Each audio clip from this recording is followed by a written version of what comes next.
Saturated solutions. Maximum amount of solute ഒരു സൊല്യൂഷനിൽ dissolve ചെയ്ത് കിട്ടുന്ന സൊല്യൂഷനെയാണ് സാച്ചുറേറ്റഡ് സൊല്യൂഷൻ എന്ന് പറയുന്നത്.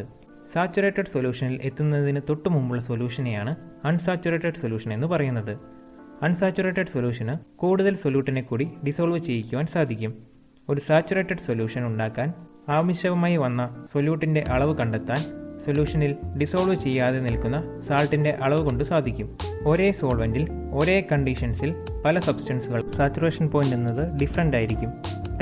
കുറച്ച് വെള്ളം ഒരു ബീക്കറിലെടുത്ത് അതിലേക്ക് സാൾട്ട് ആഡ് ചെയ്യുക.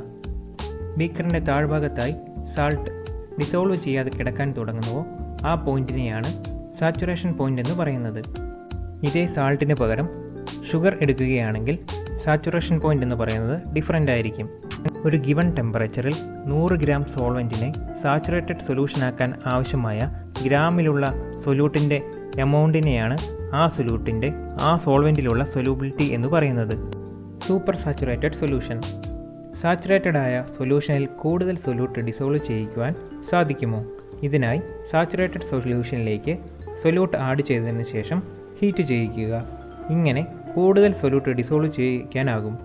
ഇങ്ങനെയുള്ള സൊല്യൂഷൻസ്, അതായത് സാച്ചുറേറ്റ് ആകാൻ വേണ്ടിയുള്ളതിലും അധികം സൊല്യൂട്ട് ഡിസോൾവ് ചെയ്തുണ്ടാക്കിയെടുത്ത സൊല്യൂഷനെ വിളിക്കുന്ന പേരാണ് സൂപ്പർ സാച്ചുറേറ്റഡ് സൊല്യൂഷൻ എന്ന്. സോലുബിലിറ്റിയെ ഇൻഫ്ലുവൻസ് ചെയ്യുന്ന രണ്ട് പ്രധാന ഫാക്ടേഴ്സാണ് നേച്ചർ ഓഫ് സൊല്യൂട്ടും അതുപോലെ ടെമ്പറേച്ചറും.